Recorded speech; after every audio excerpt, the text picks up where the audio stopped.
After addressing all your devices, you need to set up your basic project settings. To do that, you need to click on Project and select Project Config. Select Project Settings, then click on the project name. The default name is Home. Change your project name. It is recommended to use the project's address. Under Location, choose your country and city, then click Save. From this page, you can also select the database and upload it to your phone by pressing Upload, then Upload to Device. Later, in your app, you can open the download page and enter the same code to receive the full project on your phone. Do not do this now. You should only upload the database after finishing all programming in your project: lighting, AC, motors, security, and audio, video. Room Manager. You will see a few default rooms. You can delete, edit, or add additional rooms. To delete a room, press the X in the corner of the room picture and confirm the deletion. To edit a room, click on it.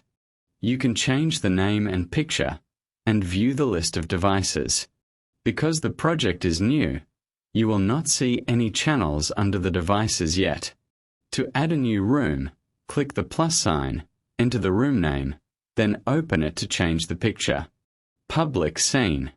Click on Public Scene and rename the scenes you will need later during programming, such as Welcome, Morning Scene, Night Scene, Visitor, Go to Bed, or Away Scene.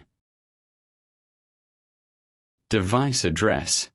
Here you can assign the subnet and device ID for this project. Network Settings.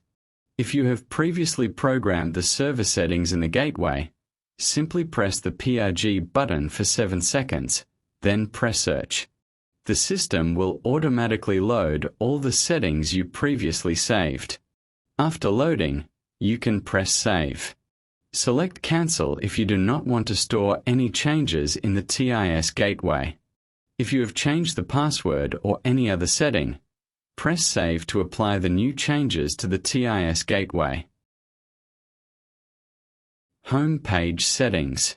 Here you can view all other systems and modify any addresses or names if needed before uploading the dataset to your phone from this software. About. In the About section, you can enter your company name and service phone number so the customer can always reach you and see your contact details in their app. Exit the project configuration page and save your project by selecting Project as Save Project.